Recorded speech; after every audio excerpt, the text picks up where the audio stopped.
Η κυρία Γελαστούλα. Η κυρία Γελαστούλα έμενε σε ένα αγρόκτημα στη χώρα της Χαράς και όπως λέει και το όνομά της, ήταν πάντοτε γελαστή και χαρούμενη. Ποτέ δεν είχε κακή διάθεση. Ήταν ακριβώς το αντίθετο από ένα άλλο πρόσωπο που εμφανίζεται σε αυτή την ιστορία. Ποιο είναι το άλλο πρόσωπο? Μα ποιος άλλος από τον κύριο Κατσούφι. Ο κύριος Κατσούφης, όπως ακριβώς λέει και το όνομά του, ήταν συνεχώς Κατσούφης. Όλα τον ενοχλούσαν. Τον ενοχλούσαν τα λουλούδια που μεγάλωναν στον κήπο του, τον ενοχλούσαν οι λιόλουστες μέρες, αλλά και οι βροχερές μέρες. Εκείνο όμως που τον ενοχλούσε αφάνταστα ήταν το να βλέπει τους άλλους ανθρώπους χαρούμενους. Ένα πρωινό η κυρία Γελαστούλα περνούσε έξω από τον κήπο του κύριου Κατσούφη. «Καλημέρα κύριε Κατσούφη», του φώναξε χαρούμενα. «Καλημέρα. Τι καλό τις βρίσκεις?» ρώτησε εκείνος και σκέφτηκε. Αυτή η κυρία Γελαστούλα πολύ με εκνευρίζει. Δεν μπορώ να καταλάβω πού το βρίσκει αυτό το παντοτινό χαμόγελο. Θα έδινα οτιδήποτε για να τη δω έστω και μία φορά θυμωμένη». Ο κύριος Κατσούφης μπήκε στο σπίτι του, όπως πάντα Κατσούφης. «Δεν μπορεί, σίγουρα κάτι να την ενοχλεί», μουρμούρισε, και ξαφνικά του ήρθε μια ιδέα. Έκατσε και έγραψε έναν κατάλογο από τα πράγματα που ενοχλούσαν τον ίδιο. Ήταν στα αλήθεια ένας πολύ μακρύς κατάλογος. Κάτι από όλα αυτά σίγουρα θα την κάνει να κατσουφιάσει, είπε μόλις τελείωσε το γράψιμο. Όπως βλέπετε, ο κύριος Κατσούφης δεν ήταν καθόλου καλός.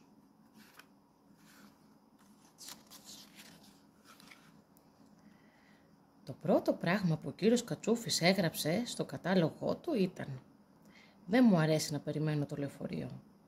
Έτσι την επόμενη μέρα, την ώρα ακριβώς που η κυρία Γελαστούλα περίμενε στη στάση, ο κύριος Κατσούφης έτρεξε στο σπίτι του κύριου Λιβαδάκη του αγρότη.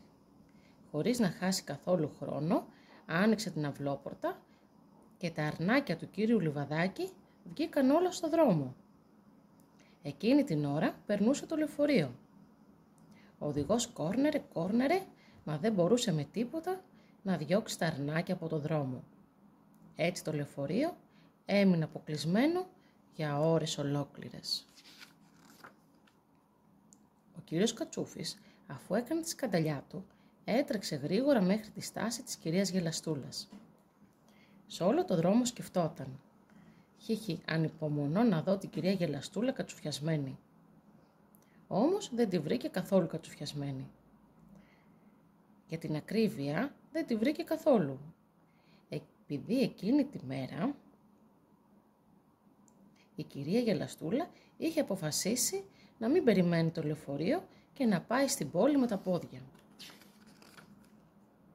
Την επόμενη μέρα ο κύριος Κατσούφης κοίταξε ξανά το κατάλογο με τα πράγματα που τον ενοχλούσαν.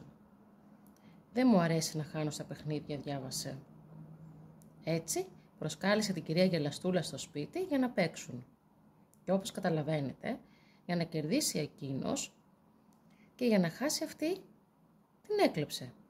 Όμως η κυρία Γελαστούλα δεν είχε κανένα απολύτως πρόβλημα. «Τι έξυπνα που παίζετε, κύριε Κατσούφη», του έλεγε συνεχώς χαμογελαστή. Ο κύριος Κατσούφης κέρδισε σε όλες τις παρτίδες. Η κυρία Γελαστούλα έχασε, αλλά το χαμόγελο δεν έσβησε από το πρόσωπό της. «Όποιος χάνει στα χαρτιά, κερδίζει στην αγάπη, κύριε Κατσούφη», του είπε φεύγοντας.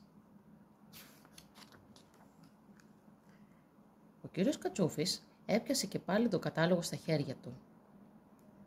«Δεν μου αρέσει να είμαι κρυολογημένος». Ο κύριος Κατσούφης γέμισε με νερό ένα ποτήρι, πήρε μία σκάλα και ανέβηκε στο δέντρο που βρισκόταν στην αυλή της κυρίας Γελαστούλας. Μόλις περάσει από κάτω θα την καταβρέξω και έτσι θα κρυολογήσει.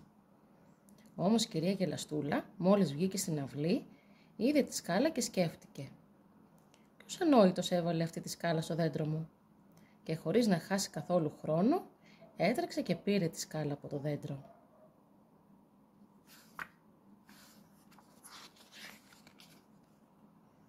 καημένος ο κύριος Κατσούφης δεν ήξερε πώς να κατέβει και έμεινε πάνω στο δέντρο όλη τη νύχτα. Για την ακρίβεια, έμεινε μέχρι τις 4 τα ξημερώματα, γιατί μετά τον πήρε ο ύπνος και έπεσε από το δέντρο. Το επόμενο πράγμα που ήταν γραμμένο στον κατάλογο έλεγε «Δεν μου αρέσει να περιμένω στις ουρές». Ο κύριος Κατσούφης, που ήξερε πως η κυρία Γελαστούλα θα πήγαινε στο μανάβι για ψώνια, έτρεξε πριν από αυτήν και άρχισε να καυγαδίζει με την κυρία Μπάμια, τη μανάβισσα, και τα κουνουπίδια που, όπως εκείνος έλεγε, δεν ήταν φρέσκα. Ο κύριος Κατσούφης καυγάδιζε επίτηδες για πολλή ώρα και έτσι μια τεράστια ουρά άρχισε να σχηματίζεται πίσω του. Κάποια στιγμή, με την κόρη του ματιού του, είδε την κυρία Γελαστούλα να παίρνει τη θέση της στην ουρά. Χαμογέλασε και συνέχισε να καυγαδίζει για άλλη μισή ώρα. Μετά σταμάτησε και γύρισε να δει τι έκανε η κυρία Γελαστούλα. Η κυρία Γελαστούλα λοιπόν όχι μόνο δεν είχε θυμώσει, αλλά είχε πιάσει και ευχάριστη κουβεντούλα με τους άλλους μικρούς κύριους και τις κυρίες που περίμεναν στην ουρά. Ο κύριος Κατσούφης δεν μπορούσε να πιστέψει στα μάτια του. Αφού τίποτα στον κατάλογο δεν μπορούσε να την ενοχλήσει, ο κύριος Κατσούφης σκέφτηκε κάτι άλλο. Πήγε στον κύριο Αδιάκριτο και του είπε «Ξέρεις πως λέει η κυρία Γελαστούλα την κυρία Αυταρχική?» «Τη λέει μπλε τσιχλόφουσκα. Δεν είναι αστείο?» Ο κύριος Κατσούφης ήταν βέβαιος πως ο κύριος Αδιάκριτος κάπου θα το έλεγε και ότι τελικά αυτή η σαχλαμάρα θα έφτανε στα αυτιά της κυρίας Αυταρχικής. Έτσι η κυρία Γελαστούλα θα έβρισκε σίγουρα τον πελάτη. Έτσι και έγινε.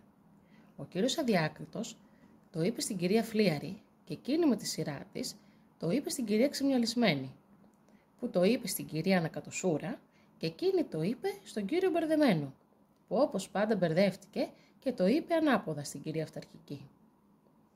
Η κυρία Γελαστούλα είπε πως ο κύριος Κατσούφης σε κοροϊδεύει και σε λέει μπλε τσιχλόφουσκα.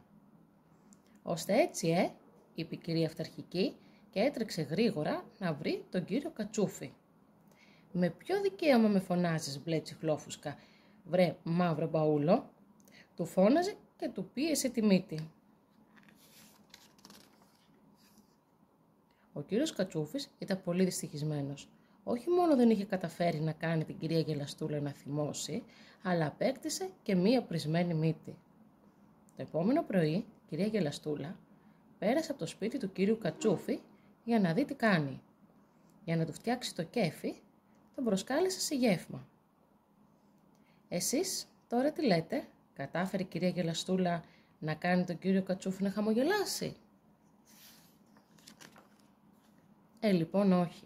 Όπως ακριβώς στάθηκε αδύνατον στον κύριο Κατσούφη να κάνει την κυρία Γελαστούλα να θυμώσει, έτσι ακριβώς στάθηκε αδύνατον στην κυρία Γελαστούλα να κάνει τον κύριο Κατσούφη να χαμογελάσει.